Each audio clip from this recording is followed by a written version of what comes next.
You can have a seat. Don't go playing with my head that way. I got a cold. Easily fooled. All right, homework. A lot of people did the homework and sent in photos of the homework that they did. The homework last week was to make an encouraging banner for somebody you know. Pretty simple instructions.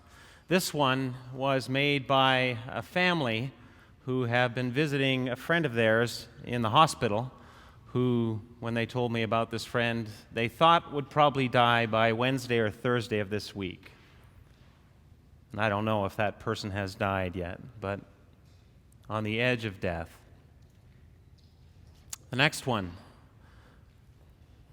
was made by a family who, a guy at work was getting his eyes fixed, some surgery done on his eyes to correct his vision. And so the guy's daughters made some signs, and the guy thought it would be really funny to make the signs with these huge big letters that say, "We're glad you can see okay," and hang them in the office corridor on the way to his office. Only the friend whose daughters made this, while he was hanging them, got some of the ceiling tile in his eye, and he couldn't see for a week. Not quite a week. But I thought, you got to watch who you make fun of. This next one was made by a teacher for a parent in the school where she works to encourage that person. And the next one was made by a woman for another woman who lives around the corner who lost her husband and is at a very young age now living the lonesome life of being a widow. Next one. I, in the staff meeting, was getting bored on Friday, so I was checking my email, and all of a sudden I got this sign that was hanging on the front of somebody's house, and I'm reading it and going, what a beautiful sentiment that person wrote. And then I realized, that's my house. Somebody wrote it for me, not this one. So all the staff members came around and looked at my computer at my great sign and sort of sadly wished they had their own. I could feel it. And then an hour later, somebody walked into the church office and just hung this over Barb, the administrator's desk. "You destroy normal." Going, yeah. That's awesome. I want to be a church that destroys normal. And the next one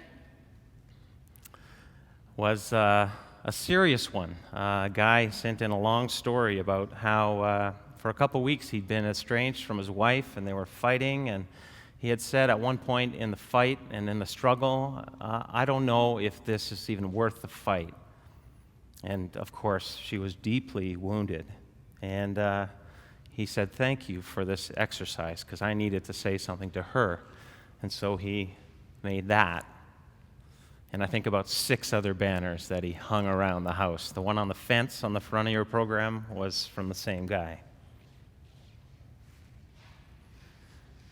To be honest, it kind of blew me away how serious, or the serious contexts within which people did their homework. Like, somebody's dying this week, I want to write these words and hang it on their hospital wall. Our marriage is not good, I need to say this now. Very real and serious circumstances. I made my sign for some friends out of wood. Frank goes, isn't that a little over the top, John, making it out of wood? I said, I like wood, and I had some scrap wood in my garage. I didn't have any paper or material. So the whole time, this is it hanging in our backyard, just to make sure it didn't fall apart. First time I tried to hang it, the joints on the H weren't strong enough, so when it hung, it just went, and it said, "wope," or something like that. Vope. For some friends who that word would mean something, I trust would mean something too. And as I'm making this thing, right, I'm sawing the pieces to length, right, and thinking about their struggles, and buying the paint, and screwing it and gluing it with PL40. There's no way it's going to fall apart now. Gluing it together, you know, and the whole process of making these wooden words over an hour and a half just gave me a lot of time to think about words this word, hope, and what would hope look like for them? And are they feeling hope? And is he feeling it as much as he could? And I would think that it just reminded me of how important these things are and the weight of these things, these words that we deliver into other people's lives, and how they matter. And by making it out of wood, and any of these banners that we hang up, they linger, right? I hope that banner in our office hangs there for a year, because words do that, right? And they are, in a way, permanent. They have that kind of power. And so making the banner helped me realize all of these facts about the Word and the people that I wanted to speak the Word to and what words really are. And in fact, most words will last much longer than those 4 wooden letters on those people's fence. This week, I was just walking by someone's office outside of our church community and just happened to connect with them serendipitously, ended up sitting in their office and helping them draft their resignation letter and hearing an hour-long story about this deep depression and this horrible mess that life had become, and I had no idea. And I'm just going, thank you, God, that I even noticed the person and decided not to walk that way, but to walk toward them. And just deep tears and this huge bear hug when I left, right? And in talking with him, realizing that all of this brokenness it seems to be founded on a deep, deep sense of loneliness and really having nobody in his life. And I don't know what I said. You fumble over your words, but I did say that I know that God is always with you and that you do belong somewhere, and in the ultimate scheme of things, belong to God. And talked about how I valued him and had a place for him in my life. And those words were saving words in his messed up place. You could feel it as I spoke. Which makes me think I did not always use words that way. And I always think of my sister and my brother and how wicked this tongue of mine was in terms of the vitriol and the poison and the destruction and the hurt that as a little kid with a big mouth, the damage that was wreaked upon their lives. And then it didn't go away, right through high school and then university and then at work.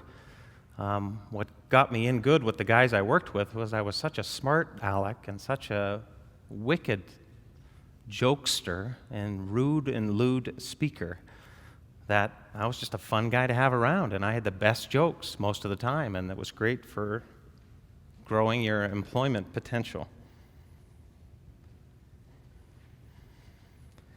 Jesus says, "You're familiar with the command to the ancients, 'Don't murder.' I'm telling you that anyone who is so much as angry with a brother or a sister is guilty of murder. Carelessly call a brother idiot, and you might just find yourself hauled into court. Thoughtlessly yell stupid at your sister, and you are on the brink of hellfire." The simple moral fact is that words kill. "Let me give you a new command," he says. "Love one another. In the same way that I loved you, love one another. This is how everyone will recognize that you're my disciples, that you know me, that you really know me, when they see the love you have for one another, for each other." See the love you have for each other hanging in the office corridor, on a fence, carved into something